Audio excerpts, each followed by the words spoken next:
Hallelujah. ഞങ്ങളിപ്പോൾ ഒറീസയിലാണ്. ഒറീസയിലെ വർഷങ്ങൾക്ക് മുമ്പ് ഞാനിവിടെ ശുശ്രൂഷ ചെയ്തിട്ടുണ്ട്. ഈ ദേശത്തേക്ക് ഒരിക്കൽ കൂടി കടന്നു വരുവാൻ കർത്താവ് അനുവദിച്ചു. ഈ മിഷൻ യാത്രയിൽ പ്രവർത്തിക്കുവാനും ഇവിടെയുള്ള വൈദികരുടെ കൂടെ ആയിരിക്കുവാനും ഈ ദേശത്തെ വില്ലേജുകളൊക്കെ സന്ദർശിക്കുവാനും കർത്താവ് കൃപ നൽകിയതിനോട് നന്ദി പറയുന്നു. നമുക്ക് നല്ലൊരു മിഷനറി ആയിട്ട് മാറാം. മിഷൻ ഗ്രാമത്തിലായിരിക്കുന്നവരെ അവർക്ക് വേണ്ടി പ്രാർത്ഥിക്കാം. ശുശ്രൂഷ ചെയ്യുന്നവർക്ക് വേണ്ടി പ്രാർത്ഥിക്കുകയും അവർക്ക് വേണ്ട സഹായങ്ങൾ നമ്മളാലാവുന്ന വിധത്തിൽ ചെയ്യുവാനും നമുക്ക് പരിശ്രമിക്കാം. ഈശോയുടെ സ്നേഹം സകല ജനങ്ങളും അറിയുവാനും അതുവഴി അവരെല്ലാവരും രക്ഷിക്കപ്പെടുവാനും അവരും സ്വർഗത്തിൽ എത്തുവാനുമുള്ള വലിയ കൃപയ്ക്കായിട്ട് നമുക്ക് പ്രാർത്ഥിക്കാം. വിളവധികം വേലക്കാർ ചുരുക്കം, അതിനാൽ വിളവിൻ്റെ നാഥനോട് പ്രാർത്ഥിക്കുവിൻ. പ്രിയ സഹോദരങ്ങളെ, വിശുദ്ധ പൗലോസിൻ്റെ എഫെസ്യർക്ക് എഴുതിയിട്ടുള്ള ഒന്നാം വചനമാണ് നമ്മുടെ ഇന്നത്തെ വിചിന്തനത്തിന് നമ്മൾ എടുക്കുന്നത്. എഫെസ്യർ 4-ാം അധ്യായം 1-ാം വാക്യം. കർത്താവിന് വേണ്ടി തടവുകാരനായി തീർന്നിരിക്കുന്ന ഞാൻ നിങ്ങളോട് അപേക്ഷിക്കുന്നു, നിങ്ങൾക്ക് ലഭിച്ച വിളിക്ക് യോഗ്യമായ വിധം ജീവിതം നിങ്ങൾ നയിക്കുവിൻ. പൂർണ്ണമായ വിനയത്തോടും ശാന്തതയോടും ദീർഘക്ഷമയോടും കൂടി നിങ്ങൾ സ്നേഹപൂർവ്വം അന്യോന്യം സഹിഷ്ണുതയോടെ വർത്തിക്കുവിൻ. നമുക്ക് ദൈവത്തെ സ്തുതിക്കാം. സഹോദരങ്ങളെ, വിശുദ്ധ പൗലോസ്ലീഹ നാം ഓരോരുത്തരോടുമായി പറയുന്ന ഈ വചനം നമുക്ക് വളരെയധികം ധ്യാനിക്കാനും ചിന്തിക്കുവാനും പ്രവർത്തിക്കുവാനും പ്രചോദനമാകുന്ന ഒരു വചനമാകുന്നുവെന്ന് നമുക്ക് കാണാം. അദ്ദേഹം പറയുന്നു, നിങ്ങൾക്ക് ഓരോരുത്തർക്കും ലഭിച്ചിരിക്കുന്ന ആ വിളിയുടെ യോഗ്യതയനുസരിച്ച് വേണം നിങ്ങൾ ജീവിക്കുവാൻ. നമുക്ക് എന്തെല്ലാം ദൈവവിളിയാണ് ദൈവം നമുക്ക് നൽകിയിരിക്കുന്നതെന്ന് നമുക്ക് ചുരുക്കത്തിൽ ഒന്ന് പരിശോധിച്ച് നോക്കാം. നമ്മൾ ഒരിക്കലും ചിന്തിച്ചിട്ടില്ലാത്ത ഒരു ദൈവവിളി നമുക്ക് ദൈവം തന്നിട്ടുള്ളത് എന്നുള്ളത് നമ്മൾ ആദ്യമായി നമുക്ക് മനസ്സിലാക്കാം. നമുക്ക് 100 കൊല്ലം മുമ്പ് നമ്മളാരും ഇവിടെ ഇല്ലായിരുന്നു. എന്നാൽ ഇന്ന് നാം എല്ലാവരും ഇവിടെ സന്നിഹിതരാണ്. അതായത് നമ്മൾ മനസ്സിലാക്കേണ്ടത്, നമുക്ക് ദൈവം ആദ്യം തന്നിരിക്കുന്ന ദൈവവിളി അസ്തിത്വത്തിലേക്കുള്ള ഒരു ദൈവവിളിയാണ്. 100 വർഷം ഇല്ലാതിരുന്ന നമ്മൾ ഇന്ന് ഉണ്ട്, ആകുന്നു എന്ന് പറയുന്ന ഒരവസ്ഥയിലാണ് നാം ഇന്ന്.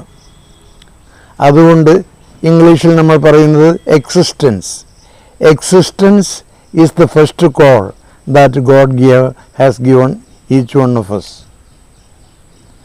ഈ അസ്തിത്വം എന്ന് പറയുന്നത് ദൈവങ്ങളുടെ ആസ്ഥാനമാണ്, ഏറ്റവും ബേസിലുള്ളതാണ് എന്നുള്ളതാണ് നാം മനസ്സിലാക്കേണ്ടത്. നമ്മൾ ഓരോരുത്തരും ഇന്ന് ജീവിക്കുന്നത് കർത്താവിൻ്റെ മഹത്വത്തിലാണ്, അദ്ദേഹത്തിൻ്റെ വിളിയിലാണ്. അങ്ങനെ നാം ഇന്ന് ജീവിക്കുന്ന ഓരോരുത്തരും ആ ജീവിതത്തിൻ്റെ അടയാളങ്ങൾ ദൈവത്തിന് കാണിച്ചു കൊടുത്താലേ അത് നമ്മുടെ ദൈവവിളിയുടെ പൂർണ്ണതയിൽ നമ്മൾ ചരിക്കുകയുള്ളൂ. ഒരു ഉദാഹരണം പറയുകയാണെങ്കിൽ, ഒരു രാജാവ് തൻ്റെ പ്രജകളെ പരീക്ഷിക്കുവാൻ വേണ്ടി ഒരു സൂത്രം ചെയ്തു. രാത്രി എല്ലാവരും ഉറങ്ങിക്കിടക്കുമ്പോൾ അദ്ദേഹം അടുത്തുള്ള ഒരു കുന്നിന് പുറത്ത് കയറി ഒരു വലിയൊരു കല്ല്, പാറക്കല്ല് ഉരുട്ടി വളരെ ബുദ്ധിമുട്ടി അദ്ദേഹം നടുവിൽ കൊണ്ട് സ്ഥാപിച്ചു. തൻ്റെ കിങ്കരന്മാരെ 2 പേരെ ഒളിയിൽ അടുത്ത് തന്നെ നിർത്തി ഈ കല്ലിന് വല്ലതും സംഭവിക്കുന്നുണ്ടോ എന്നറിയുവാനായി.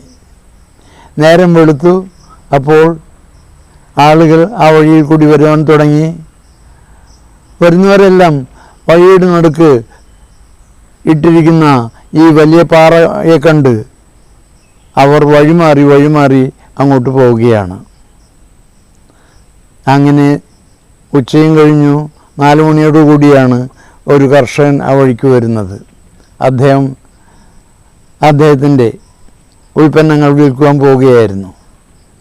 അങ്ങനെ അത് ചുവന്നുകൊണ്ട് വരുന്ന ആൾ ഈ നടുവഴിയിൽ കിടക്കുന്ന ഈ പാറയെ കണ്ട് അദ്ദേഹം കുറച്ച് ദേഷ്യവും സങ്കടവുമെല്ലാം അദ്ദേഹത്തിന് വന്നു. ആരുടെ പണിയാണ് ഈ നടുവഴിയിൽ ഇത് വെച്ചിരിക്കുന്ന സാധനം? ഭാരം താഴെ ഇറക്കി വെച്ച് ബുദ്ധിമുട്ടി അയാൾ വളരെ ബുദ്ധിമുട്ടിയാണ് ആ തള്ളി ആ പാറയെ നടുവഴിയിൽ നിന്ന് മാറ്റി വഴി ക്ലിയറാക്കിയത്.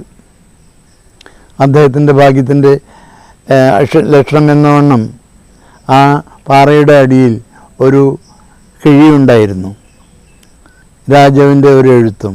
ഈ പാറ കഷ്ണം നടുവഴിയിൽ നിന്ന് മാറ്റുന്നതിനുള്ള രാജാവിൻ്റെ സമ്മാനം എന്നാണ് അതിലെഴുതിയിരുന്നത്. കുറേ സ്വർണ്ണ നാണയങ്ങൾ ഉണ്ടായിരുന്ന ആ സ്വർണ്ണക്കിഴി അദ്ദേഹത്തിന് ഒരു സമ്മാനമായി ലഭിച്ച് അദ്ദേഹം കടന്നുപോയി. സംഗതി കഥ ഇത്രയ്ക്കേ ഉള്ളൂ. എന്നാൽ എന്ന് പറയുന്നത് രാജാവിന് കുറേ പ്രജകളുണ്ടായിരുന്നു. എന്നിരുന്നാലും ഈ വഴി ക്ലിയറാക്കാനോ നാട് നന്നാക്കാനോ സൽമനസ്സുള്ള ഈ ഒരു കർഷകൻ മാത്രമായിരുന്നു അവരിൽ പെട്ടത്. ബാക്കി ഉണ്ടായിരുന്ന അതിൽ കൂടി കടന്നുപോയ ആളുകൾ ജീവിച്ചിരുന്നതോ മരിച്ചിരുന്നതോ എല്ലാം സമമായ എന്നാണ് നാം കണക്കാക്കേണ്ടത്. നമുക്ക് ഈ ദൈവം ഈ അസ്തിത്വം നൽകിയിരിക്കുന്നു, ജീവൻ നൽകിയിരിക്കുന്നു. എന്തിനാണത്? അതിൻ്റെ അർത്ഥം, അതിൻ്റെ ആവശ്യം ബാക്കിയുള്ളവരെ അറിയിക്കുവാനാണ്. ആ പാട്ട കർഷകൻ മാത്രമാണ് രാജാവിൻ്റെ പ്രജകളിൽ ഒരു വിശ്വസ്തനായ ഒരു പ്രജയെ കാണാൻ കഴിഞ്ഞത്. അങ്ങനെ നമുക്ക് ദൈവം നൽകിയിരിക്കുന്ന ഈ സാന്നിധ്യം, ഈ അസ്തിത്വം, ഈ എക്സിസ്റ്റൻസ് നമ്മൾ പൂർണ്ണമായി വിനിയോഗിക്കുവാനായി നമ്മുടെ ഈ മനുഷ്യത്വത്തെ നമ്മൾ യഥാർത്ഥമായി വിനിയോഗിക്കണം എന്നുള്ളതാണ് എൻ്റെ ഇവിടുത്തെ അഭിപ്രായം. അങ്ങനെ ദൈവം നമുക്ക് നൽകിയിരിക്കുന്ന ഈ അസ്തിത്വം നമ്മൾ ബഹുമാനിക്കണം, അത് വിനിയോഗിക്കണം. അതിൻ്റെ അർത്ഥവും മൂല്യവും ഉപയോഗവും മറ്റുള്ളവരെ അറിയിക്കത്തക്ക വിധത്തിൽ നമ്മൾ എന്തെങ്കിലുമെല്ലാം ഉപകാരം ചെയ്ത് നാം നമ്മുടെ ജീവിതം മുന്നേറണം എന്നാണ് ഇവിടുത്തെ വിവക്ഷ. നമ്മൾ നോക്കുകയാണെങ്കിൽ രണ്ടാമത്തെ ദൈവവിളി നമുക്ക് നൽകപ്പെട്ടിരിക്കുന്നത് എന്താണെന്ന് വെച്ചാൽ വിസിബിലിറ്റി, ദൃശ്യത. അതായത് അസ്തിത്വമുള്ള കാര്യങ്ങളെല്ലാം നമ്മളുടെ ദൃഷ്ടിയിൽ പെടണം എന്നില്ല. ഉദാഹരണമായി നോക്കൂ, വായു ഉണ്ടെന്ന് നമുക്കറിയാം, എന്നാൽ വായുവിനെ നമുക്ക് കാണാൻ കഴിയുന്നില്ല. അർത്ഥത്ത് എന്ന് പറഞ്ഞാൽ വായു ദൃശ്യതയില്ലാത്ത ഒരു വസ്തുവാണ്. അപ്പോൾ വിസിബിലിറ്റി, ദൃശ്യത എന്നുള്ളതാണ് രണ്ടാമത്തെ ഒരു വിളി നമുക്ക് നൽകിയിരിക്കുന്നത്. നമ്മളെല്ലാവരും മറ്റുള്ളവരുടെ മുമ്പിൽ ദൃശ്യരാണ്. ആ ദൃശ്യത എന്ന് പറയുന്നതും ഒരു വിളി പോലെ തന്നെ നമുക്ക് എടുക്കാവുന്നതുള്ളൂ. വായുവിനില്ല ഇല്ലാത്തതും നമുക്ക് ഓരോരുത്തർക്കും ഉള്ളതുമായ ഒരു രണ്ടാമത്തെ അനുഗ്രഹമാണ് നമ്മുടെ ദൃശ്യത എന്നുള്ളത്. നമ്മൾ ആവശ്യമുള്ള സ്ഥലത്തെല്ലാം നമ്മൾ കാണപ്പെടണം, നമ്മുടെ സാന്നിധ്യം പ്രകടമാക്കണം. അങ്ങനെ നമ്മൾ മറ്റുള്ളവർക്ക് ഒരു ചങ്ങാതിയായി ഉണ്ട് എന്നുള്ള ഒരു ദൃശ്യത ഓരോരുത്തർക്കും നമ്മൾ നൽകേണ്ടത് നമ്മുടെ ഒരു കർത്തവ്യം കൂടിയാണെന്ന് നമുക്ക് മനസ്സിലാക്കാം. വിസിബിലിറ്റി, അതുപോലെ വിസിബിലിറ്റി, ദൃശ്യത എന്നുള്ളതാണ് നമുക്ക് ലഭിച്ചിരിക്കുന്ന മറ്റൊരു ദാനം. മൂന്നാമതൊരു ദാനത്തെക്കുറിച്ച് നമ്മൾ പറയുകയാണെങ്കിൽ അത് മൊബിലിറ്റി എന്ന് പറയും ഇംഗ്ലീഷിൽ. എന്ന് പറഞ്ഞാൽ അനക്കം. താഴെ കിടക്കുന്ന ഒരു കല്ല് കഷ്ണമുണ്ട്, അതിന് മൊബിലിറ്റി എന്ന് പറയുന്ന സംഗതിയില്ല. അതിന് മാറണമെങ്കിൽ വല്ലവരും അതിനെ പിടിച്ച് മാറ്റിയിടണം. എന്നാൽ നമുക്ക് ദൈവം അവിടെ വേണ്ട സ്ഥലത്ത് വേണ്ടപ്പോൾ എത്തുവാനായിട്ടുള്ള ഒരു മൊബിലിറ്റി എന്ന് പറഞ്ഞിട്ട മൂവ്മെൻറ്റ് എന്ന് പറയുന്ന ഒരു വിളി കൂടി ദൈവം നമുക്ക് തന്നിട്ടുണ്ട്. അങ്ങനെ ഇപ്പോൾ ഞാൻ പറഞ്ഞ പോലെ എക്സിസ്റ്റൻസ്, വിസിബിലിറ്റി ആൻഡ് മൊബിലിറ്റി, ഇതെല്ലാം ദൈവത്തിൻ്റെ ദാനങ്ങളായി നാം മനസ്സിലാക്കി ഇതെല്ലാം നമ്മൾ നമ്മുടെ ജീവിതത്തിൽ ഉപയോഗപ്പെടുത്തി അനേകർക്ക് വേണ്ടി നമ്മുടെ അസ്തിത്വവും നമ്മുടെ മൂവ്മെൻറ്റും നമ്മുടെ വിസിബിലിറ്റിയും എല്ലാം ഉപകാരമാക്കാനായിട്ട് നമുക്ക് പരിശ്രമിക്കാം. നമുക്ക് ദൈവം നൽകിയിരിക്കുന്ന ഒരു വലിയ ദാനമാണ് ജീവൻ എന്ന് പറയുന്നത്. ദൈവം ജീവിക്കുന്നു.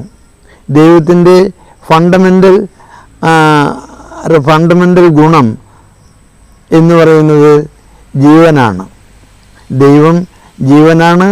ആ ജീവിതത്തിൽ നമ്മളെ പങ്കാളിയാക്കിക്കൊണ്ടാണ് ദൈവം നമ്മളെ സൃഷ്ടിച്ചിരിക്കുന്നത്. അങ്ങനെ ദൈവത്തോടു കൂടി തന്നെ, ദൈവത്തെ പോലെ തന്നെ നമ്മളും ജീവിക്കുന്നു.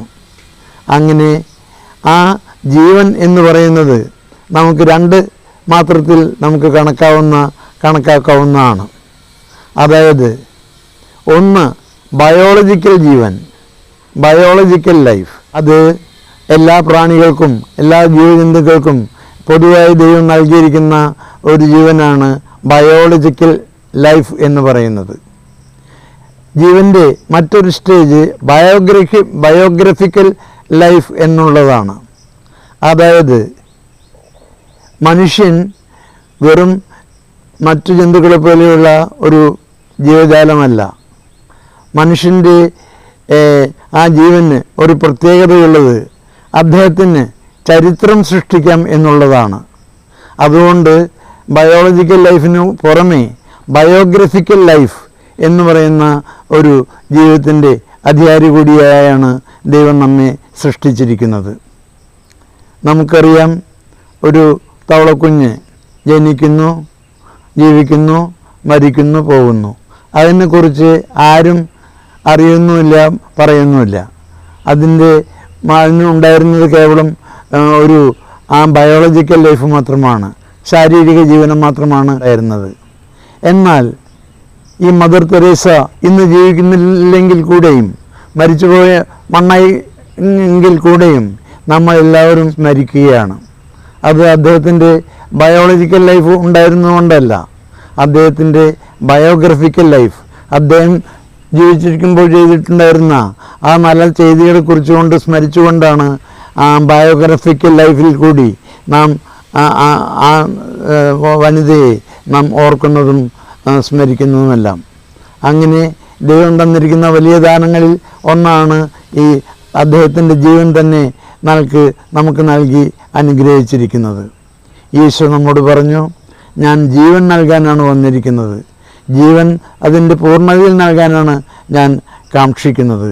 ജോൺ 10:10.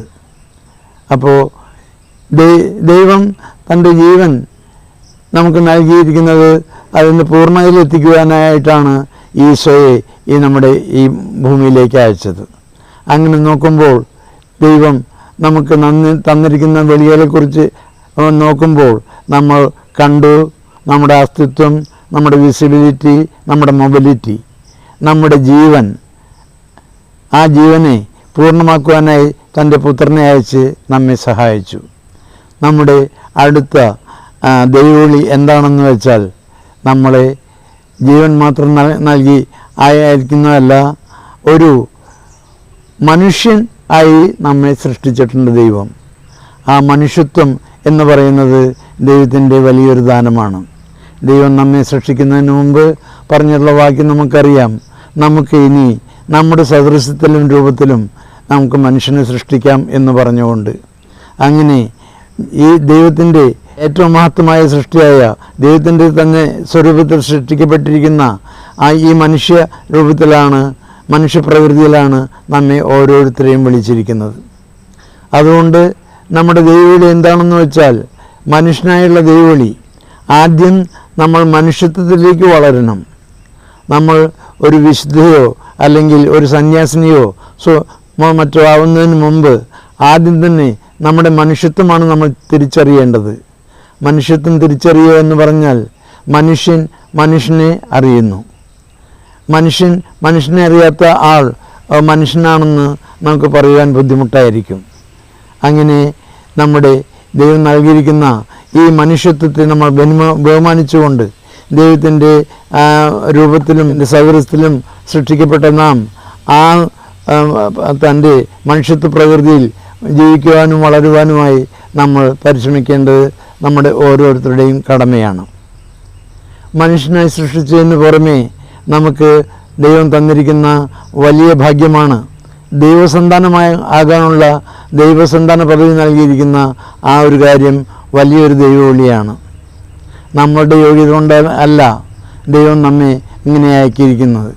ദൈവത്തിൻ്റെ പ്രത്യേക പദ്ധതിയും പരിപാടിയും കൊണ്ട് നമ്മൾ ഓരോരുത്തരെയും സന്താന പദവിയിലാക്കി, ദൈവത്തിൻ്റെ മക്കളാക്കി, നമ്മുടെ സഭയുടെ കൂട്ടായ്മയിൽ ചേർത്തുകൊണ്ട് നമ്മെ ഓരോരുത്തരെയും ഈ ക്രിസ്തീയ ദൈവവിളിയിലേക്ക് ക്ഷണിച്ചിരിക്കുന്നത് നാം വലിയൊരു ഭാഗ്യമായി കാണണം. ഒരു മനുഷ്യന് ദൈവത്തിന് നൽകാവുന്ന വലിയൊരു പദവിയാണ് തൻ്റെ സ്വന്തം സന്താന പദവി എന്നുള്ളത്. അങ്ങനെ നമ്മളെല്ലാവരും ദൈവപദവിയിലായിരിക്കുന്നത്, ദൈവസന്താന പദവിയിലായിരിക്കുന്നത് വലിയൊരു വിളിയായി നാം കാണണം. അങ്ങനെ ആ വിളിയുടെ മഹത്വം അനുസരിച്ച് നമ്മൾ ജീവിക്കണം. കേവലം ഇതുകൊണ്ട് മാത്രം ദൈവം നമ്മോടുള്ള കാരുണ്യവും സ്നേഹവും നിർത്തുന്നില്ല. ഇന്ന് നമ്മൾ അനേകം സഭകളെ നമുക്ക് ക്രിസ്ത്യൻ സഭകളെ നമ്മൾ കാണുന്നു. നമ്മുടെ യോഗ്യത കൊണ്ടല്ല, ഞാൻ പഠിച്ചിട്ട് ഞാൻ തിരഞ്ഞെടുത്തിരിക്കുന്നതല്ല തിരുസഭയിലേക്കുള്ള എൻ്റെ വിളി. കത്തോലിക്ക തിരുസഭയിൽ എന്നെ ഒരു അംഗമാക്കി എന്നുള്ളത് ദൈവത്തിൻ്റെ വെറും ഒരു സൽമനസ്സ് മാത്രമാണ്. അത് എൻ്റെ ഒരു പാണ്ഡിത്യമോ അല്ലെങ്കിൽ എൻ്റെ ഒരു തിരഞ്ഞെടുപ്പോ അല്ലെങ്കിൽ എൻ്റെ ഒരു കഴിവായിട്ടല്ല. ദൈവത്തിന് മനസ്സിലായി തിരുസഭയിൽ ഈ മകൻ ഒരു അംഗമാകണമെന്ന്. അങ്ങനെ ചെറുപ്പം മുതലേ എന്നെ കത്തോലിക്ക കുടുംബത്തിൽ ജനിക്കുവാനും വളരുവാനും സ്നാനപ്പെടുവാനും അങ്ങനെ ചെറുപ്പം മുതലേ ദൈവത്തെ അറിയുവാനും തിരിച്ചറിയുവാനും എല്ലാം നമുക്ക് നൽകി ഒരു സുന്ദരമായ ഒരു ജീവനം നൽകി ദൈവത്തിൻ്റെ സന്താന പദവി നൽകി എന്നെ ആദരിച്ചു എന്നുള്ളത് ദൈവത്തിൻ്റെ സ്നേഹത്തിൻ്റെ മറ്റൊരു ഭാഗം മാത്രമാണ്. അങ്ങനെ നമ്മൾ നോക്കുകയാണെങ്കിൽ ദൈവത്തിൻ്റെ അനുഗ്രഹങ്ങളും വിളിയും എന്നിൽ പ്രകടമായിട്ടുള്ളത് പല പ്രകാരത്തിലാണ്. ചെറുപ്പം മുതലേ പാട്ടും നമ്മുടെ മത സത്യങ്ങളും പഠിക്കുവാനും അക്ഷരവും കണക്കുമെല്ലാം പഠിക്കുവാനും ഉള്ള ഒരു സൗഭാഗ്യം എനിക്ക് നൽകി. ഇന്ന് ലോകത്തിൽ എത്ര കുട്ടികളും എത്ര ആളുകളും ഉണ്ടായിരിക്കും പഠിക്കുവാനും അല്ലെങ്കിൽ അറിയുവാനും ഉള്ള ഭാഗ്യം ലഭിച്ചിട്ടില്ലാത്തവർ. എന്നാൽ എനിക്ക് ചെറുപ്പത്തിൽ തന്നെ ഇതുപോലെ വിദ്യാഭ്യാസവും നമ്മുടെ മതബോധനവും എല്ലാം നൽകി അങ്ങനെ നല്ലൊരു കുട്ടിയായി വളരുവാനും അങ്ങനെ എന്നെ സഹായിച്ചു. ഇപ്പോൾ എൻ്റെ അവസ്ഥ നോക്കുകയാണെങ്കിൽ ഞാൻ ദൈവത്തിൻ്റെ അനുഗ്രഹത്താൽ ഒരു പുരോഹിതൻ കൂടിയാണ്. അങ്ങനെ ഒരു പുരോഹിത പദവിയിലേക്ക് എന്നെ വിളിച്ചു നയിച്ചത് പ്ലാൻ മാത്രമാണ്. ഞാൻ ഏതുപോലെ ഒരു പുരോഹിതനായിരിക്കുന്നുവോ അതുപോലെ നിങ്ങൾ ഓരോരുത്തരും ഗൃഹസ്ഥരും അല്ലെങ്കിൽ വേറെ എന്തെങ്കിലും ഒരു പദവിയിലും ഉള്ളതായിരിക്കും. നമ്മൾ ഓരോരുത്തരും നമ്മുടെ പദവിയെക്കുറിച്ച് അവബോധവാന്മാരായിരിക്കണം. ആ പദവിയുടെ കർത്തവ്യങ്ങളും ചുറ്റുപാടുകളും എല്ലാം നമ്മൾ മനസ്സിലാക്കി നമ്മൾ ജീവിച്ചുകൊണ്ട് മുന്നേറുവാനായിട്ടാണ് ദൈവം നമ്മെ ഓരോരുത്തരെയും വിളിച്ചിരിക്കുന്നത്. നമുക്ക് ഈ ദൈവത്തിനോട് നന്ദി പറയണം. പൗലോസ്ലീഹയുടെ ഈ ആദേശത്തെ കൽപ്പനയെ മനസ്സിലാക്കിക്കൊണ്ട് നമ്മൾ ജീവിക്കണം. അതായത് നിങ്ങൾക്ക് ലഭിച്ചിരിക്കുന്ന ആ വിളിയെ അനുസരിച്ച് യോഗ്യതയോടും നിങ്ങൾ ജീവിക്കുന്നുവെന്ന് പൗലോസ് പറയുന്നു. അങ്ങനെ ദൈവം എന്നെ ഈ പദവിയിൽ എത്തിച്ചിരിക്കുന്നത് വലിയൊരു ഭാഗ്യമായി ഞാൻ കാണുന്നു. ഇതിൻ്റെ എൻ്റെ ജീവിതാന്തസ്സിൻ്റെ എല്ലാ കർമ്മങ്ങളും എല്ലാ കൃത്യങ്ങളും കൃത്യമായി നിർവഹിച്ചുകൊണ്ട് നല്ലൊരു പുരോഹിതനായി ജീവിച്ച് അനേകരുടെ ആത്മാക്കളുടെ ആത്മരക്ഷയ്ക്കും സേവനത്തിനും എന്നെ ഉപകാരമാക്കുന്നതിനെ കുറിച്ച് നന്ദി പറഞ്ഞുകൊണ്ട് നിങ്ങൾ ഓരോരുത്തരോടും നിങ്ങളുടെ ഓരോരുത്തരുടെയും വ്യക്തിപരമായ ഈ വിളിയെ മനസ്സിലാക്കി അതനുസരിച്ച് ജീവിതം മുന്നേറിക്കൊണ്ട് അനേകർക്ക് വേണ്ടി ഒരു സ്നേഹ സഹോദരനായി ഒരു സേവകനായി ഈശോയെ അനുകരിച്ചുകൊണ്ട് നിങ്ങളും ജീവിക്കുവാനായി ഞാൻ അപേക്ഷിക്കുകയാണ്. എല്ലാവർക്കും നമസ്കാരം. ബദ്ലേഹം നാട്ടിലെ കാലീതൻ കൂട്ടിലെ പെണ്ണിൽ നിന്നുണ്ണീശോ മണ്ണിൽ വന്നു. ബദ്ലേഹം നാട്ടിലെ കാലീതൻ കൂട്ടിലെ വിണ്ണിൽ നിന്നുണ്ണീശോ മണ്ണിൽ വന്നു. പുതപ്പില്ല ഷോളില്ല, പുതപ്പില്ല ഷോളില്ല, കിടക്കില്ല, വൈക്കോലിൻ മെത്തയിൽ പിറന്നു വീണു. ബദ്ലേഹം നാട്ടിലെ കാലി തൻ കൂട്ടിലെ മണ്ണിൽ നിന്നുണ്ണീശോ മണ്ണിൽ വന്നു. താരകളും ദൃശ്യമായി ആട്ടിടയർ ഓടി വന്നു. മാലാഖമാർ പാട്ടുപാടി ആ മരിയ മുട്ടുകുത്തി. ഗ്ലോറിയ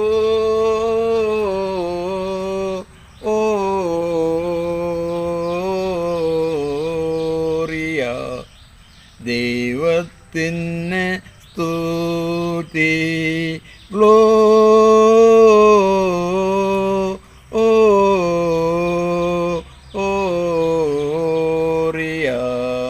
മാനവർക്ക് ശാന്തി.